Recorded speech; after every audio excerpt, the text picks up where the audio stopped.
पुकार में आपका स्वागत है।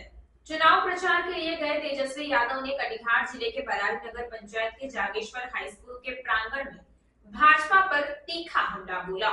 लोकसभा चुनाव को मद्देनजर रखते हुए बिहार में पूर्व उप मुख्यमंत्री तेजस्वी यादव लगातार भाजपा पर प्रहार कर रहे हैं। चुनाव प्रचार के लिए गए तेजस्वी यादव ने कटिहार जिले के बरारी नगर पंचायत के जागेश्वर हाई स्कूल के प्रांगण में भाजपा पर तीखा हमला बोला। इस दौरान महागठबंधन में शामिल वीआईपी पार्टी के मुखिया मुकेश सहनी भी तेजस्वी यादव के साथ मौजूद थे। यहां महागठबंधन के प्रत्याशी तारिक अनवर के समर्थन में दोनों जनता से वोट मांगने के लिए आए। इस दौरान तेजस्वी यादव ने जनसभा को संबोधित करते हुए एनडीए सरकार पर जमकर बरसे। उन्होंने कहा, हम कलम बांटते हैं, वह तलवार बांटते हैं। हम रोजगार देते हैं, वो लोगों को धर्म और संप्रदाय में बांटकर राजनीति करते हैं। सुनिए आगे उन्होंने क्या कहा। माताएं, बहनें और हमारे नौजवान युवा साथी और हमारे मीडिया के दोस्तों, इतनी गर्मी और उमस में आज हम लोग यहाँ हैं, आप भी हैं, हम लोग भी। चुनाव और इतनी उमस में सब लोग सुनने आए हैं कि भाई बरारी की जनता के लिए क्या है, हमको क्या मिलेगा, हमारी क्या मांग है, कौन क्या दे रहा है, कौन वादा कर रहा है। इसलिए आप सब लोग यहाँ आए। सब लोगों ने कहा संविधान खतरे में है, लोकतंत्र खतरे में है, हमारा गंगा जमुनी तहजीब वो खतरे में है और किसी भी हालत में हमको तीनों को बचाने का काम करना है। तो साफ बात है कि दो विचारधारा है। एक तरफ हम लोग जो कलम बांटते हैं, दूसरी तरफ वो लोग जो तलवार बांटते हैं। फर्क यही है, कलम हम बांटेंगे, नौकरी देते हैं तो घर में खुशहाली आती है। कितने नौजवान यहाँ बेरोजगार हैं, लेकिन जिसको नौकरी हो गया फट से ब्याह हो जाता है, होता कि नहीं? शादी हुआ तो बच्चा भी हो गया, माता पिता भी खुश, बीवी भी खुश, पति कमा के आएगा, बच्चा के चॉकलेट देगा, बच्चों खुश, सब लोग खुशी रहेगा। ये फायदा है कलम वालों का। दूसरी तरफ तलवार बांटने वालों का क्या है रे भाई? दंगा फसाद करेगा, नफरत, कोई गलत करेगा, दंगा फसाद, पहले केस मुकदमा होगा, जेल जाएगा, थाना में जाइए, डेली चप्पल पिघलाइए, घिसवाइए, नहीं हुआ तो नहीं भाई कुछ देना पड़ेगा।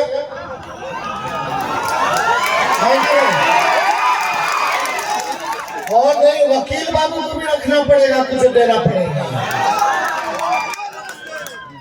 जो जेल गया तो वो उसकी स्थिति, दंगा फसाद में किसी का हाथ कट गया, विकलांग हो जाएगा, कोई ऊपर चला जाएगा, माँ बाप परेशान, तुम परेशान, पूरा घर तबाह।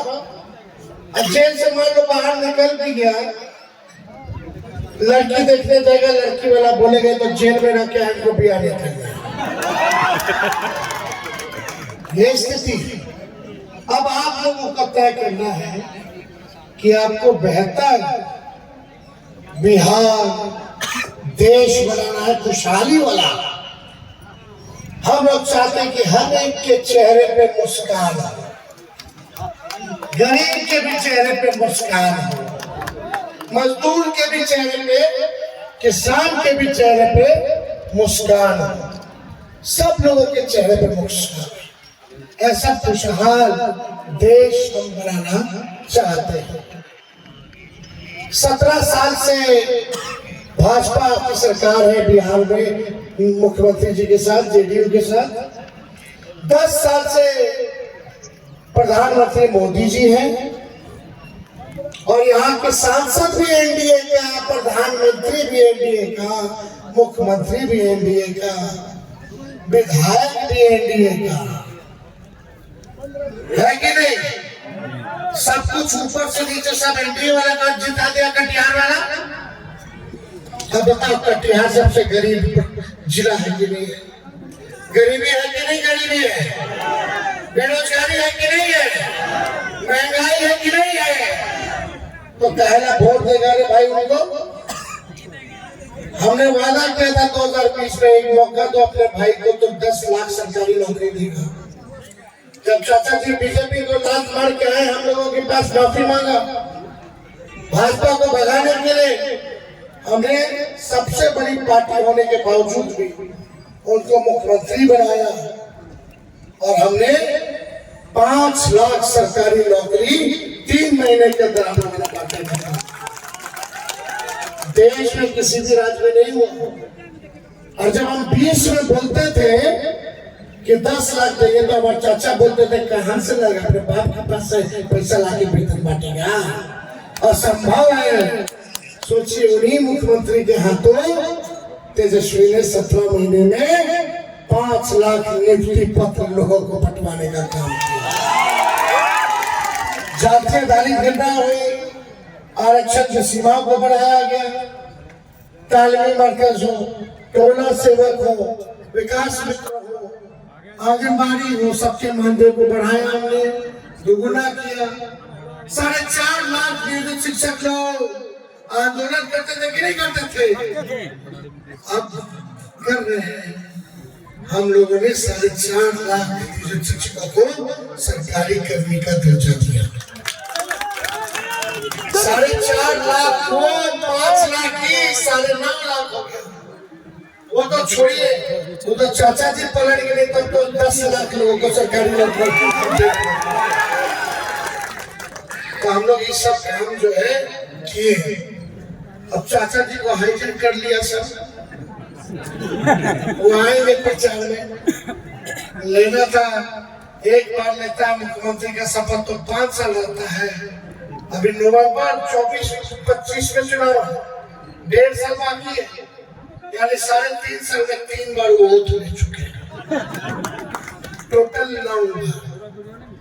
सोचो तो काम नहीं हुई।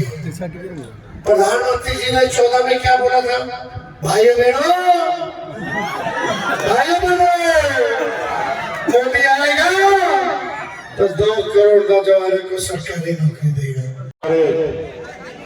बिहार के युवा नेता, लाखों युवा को नौकरी देने वाले नेता प्रतिपक्ष भाई तेजस्वी प्रसाद यादव जी, आप सभी के लोकप्रिय प्रत्याशी भाई तारिक अनवर साहब, इस कार्यक्रम में उपस्थित सुनील यादव जी, जिला अध्यक्ष कांग्रेस, विश्वास परवीन जी, सुदामा सिंह जी आरजेडी के नेता, प्रदीप सिंह निषाद जी वीआईपी पार्टी के जिला अध्यक्ष, उमेश सिंह निषाद जी कटिहार जिला के प्रभारी, किशोर कुमार मंडल जी वीआईपी पार्टी के नेता, चंदा कुमारी निषाद जी, किरण निषाद जी, सुरेश सिंह जी प्रखंड अध्यक्ष, तेज नारायण जी चौधरी जी, अखिलेश सिंह जी, जवाहर सिंह जी पूर्व व्यास, चंदन सिंह निषाद जी, गौतम कुमार मंडल जी और हमारे साथ हमारे साथी विधायक महबूब साहब यहाँ पर उपस्थित है और पूर्णिया के प्रत्याशी बहन बीमा भारती भी इस कार्यक्रम में उपस्थित है।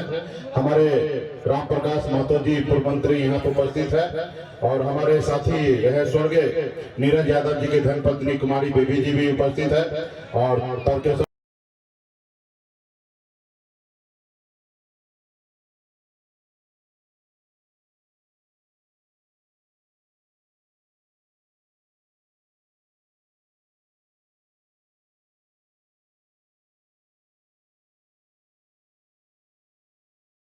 हर 5 साल में 2 बार आता है। एक बार विधायक के लिए जो मुख्यमंत्री चुनते हैं और एक बार सांसद के लिए जिसमें देश का प्रधानमंत्री चुना जाता है। तो साथियों, जनता जो है वो मालिक है। ये देश पहले गुलाम था। आपके पूर्वज, हमारे पूर्वज ने 250 साल संघर्ष किया, लड़ाई लड़ा, हजारों लोग मरे, उसके बाद देश आजाद हुआ और ये देश आपका है। हमारे पूर्वज इसलिए लड़े कि आप और हम सर उठा के जिए और देश आजादी के बाद बाबा साहब भीमराव अम्बेडकर ने हमें एक संविधान बना के दिया और संविधान ने हमें वो ताकत दिया जिसके कारण आज हम सर उठा के जी रहे हैं साथियों। संविधान से पहले गरीब पिछड़ा दलित के हाथ से लोग पानी तक नहीं पीता था, ये समय था। जब संविधान मिला ताज मल्ला का बेटा भी सर उठा के जी रहा है, अपनी बात मजबूती से रख रहा है और देश के प्रधानमंत्री को ललकारने का काम इसलिए कर रहे हैं क्योंकि संविधान हमारे साथ है, हमारे पूर्वज ने बनाया था। आज समय आ गया है, ये संविधान को बदलने का कोशिश किया जा रहा है साथियों। आज सरकारी नौकरी में पढ़ लिख कर सरकारी नौकरी के लिए जाइएगा, 60 साल तक आप नौकरी कर पाइएगा। रिटायरमेंट 60 साल के बाद होगा, 58 साल के बाद होगा। लेकिन नेता के लिए हमारे पूर्वज ने, बाबा साहब भीमराव अम्बेडकर ने सिर्फ 5 साल के लिए रखा। क्यों? इसलिए रखा कि नेता जो है वो मालिक नहीं है, वो जनता का सेवक है साथियों। जनता से जो वादा करे वो नेता काम करे। अगर नेता वो काम नहीं करेगा तो 5 साल में बदलने का व्यवस्था आप वोट के जरिए उस नेता को बदल दीजिएगा साथियों। इसलिए वो 5 साल का समय रखा गया। लेकिन आप देखिए, मोदी जी आए 2014 में, देश बहुत अच्छा से चल रहा था, थोड़ा ऊपर नीचे चल रहा था। लेकिन मोदी जी आए, देश के युवा से कहा कि आप युवा बेरोजगार हो, हमको 9 सप्ताह में हर साल 2 करोड़ युवा को नौकरी देंगे। युवा को लगा सही बात में हमको शायद नौकरी मिल जाएगा, हमारे अच्छे दिन आएंगे। उन्होंने कहा कि हर किसान का आय दोगुनी करेंगे, विदेश में काला धन है उसको लाएंगे, हर किसी के खाता में 15-15 लाख रुपया दे देंगे। उन्होंने कहा हर गरीब का पक्का घर बना के दे देंगे। तमाम आपसे वादा किया साथियों, क्या वादा पूरा हुआ? क्या 15 लाख रुपया मिला? क्या बिहार के देश युवा को नौकरी मिला? नहीं मिला। तो क्या करना चाहिए साथियों? 3 तरह के लोग होते हैं। एक बहुत अमीर है, उसको किसी गरीब से, किसी लोगों से मतलब नहीं, उनके पास इतना पैसा है वो अपने धुनकी में जिंदगी जीता है। और एक हमारे गरीब भाई होते हैं जो मजदूरी करके खाते हैं, वो सुबह में काम करेंगे तो शाम में खाएंगे, वरना नहीं खाएंगे। आज क्या करेंगे उसको आज के बारे में फिक्र है, कल के बारे में फिक्र नहीं है। ये भी बड़ी संख्या है साथियों। और तीसरा जो है वो पढ़े लिखे हैं, मिडिल क्लास परिवार है। तो साथियों, इस संसार में बहुत ऐसे प्राणी है जिसमें जान है, लेकिन सबसे महान इंसान है क्योंकि उसमें सोचने समझने का शक्ति है साथियों, सोचने समझने का शक्ति है। आज आपके पास बुद्धि विवेक है, बताइए हाथ उठा के कितने लोग पढ़े लिखे हैं? ये जवाबदेही जो है आपके पास है क्योंकि बुद्धि विवेक आपके पास है। आप सोचिए कि आज का सरकार क्या कर रहा है। आज का सरकार हिंदू मुसलमान में लड़ाई कराना चाहता है। आप बताइए, थाना पुलिस वाला अगर ये आपस में लड़ाई लगाने लगे तो कैसा हमारा देश चलेगा? सभी लोगों ने मिलकर देश को आजादी दिलाया और आज क्या कर रहा है सरकार? हिंदू मुसलमान में हम लोगों को लड़ाई लड़ा रहा, नफरत फैला रहा है। तो इसलिए साथियों, आज आपको अधिकार नहीं दे रहा, मीठा मीठा बात करेगा, ये कर रहे, वो कर रहे, ऐसा कर रहे। अरे भाई, देश कैसे आगे बढ़ेगा जब हमारा गांव आगे नहीं बढ़ रहा, हमारा पंचायत आगे नहीं बढ़ रहा, हमारा प्रखंड आगे नहीं बढ़ रहा, हमारा जिला आगे नहीं बढ़ रहा, हमारा प्रदेश आगे नहीं बढ़ रहा, तो देश कैसे आगे बढ़ेगा? सिर्फ झूठा पूरा मीडिया को आप खरीद लिए हैं, बड़ा प्रचार कर रहे हैं और गरीब को गरीब बनाकर उसको खत्म कर रहे हैं। 5 किलो चावल आप बांट के लोगों को कह रहे हैं कि यही तुम्हारा विकास है। आप बताइए, 5 किलो चावल 20 रुपए किलो चावल, 5 किलो का 100 रुपया, 12 महीने में 1200 रुपया। आज बॉम्बे शहर में चले जाइए, आप मियां बीवी मिलकर अगर चाय पीने के लिए जाइएगा तो 1200 रुपया से ज्यादा का बिल आ जाएगा। आपको एक चाय का पैसा आपको नहीं मिल रहा है और ये बोल रहे हैं कि आपको हम चावल बांट रहे हैं। और ये कोई चावल आज से बट रहा है, ये कांग्रेस के टाइम से राशन बट रहा है, किरासन तेल बट रहा है, हर तरह का मिलता है गरीब के लिए। तो ये हमारा विकास है। हमको मोदी जी आपका चावल नहीं चाहिए, हमारे बच्चे को पढ़ने के लिए स्कूल चाहिए। मोदी जी हमें आपका चावल नहीं चाहिए, हमारे बच्चे के लिए इलाज के लिए हॉस्पिटल चाहिए, अच्छा हॉस्पिटल, ताकि आज हमारे बच्चे हमारे साथ रहे। मोदी जी हमें आपका चावल। अगर आपने हमारा अभी तक चैनल सब्सक्राइब नहीं किया है तो कृपया चैनल सब्सक्राइब कर लें, लाइक करें, शेयर करें, कमेंट करें। तो मिलते हैं फिर किसी और खबरों के साथ। नमस्कार।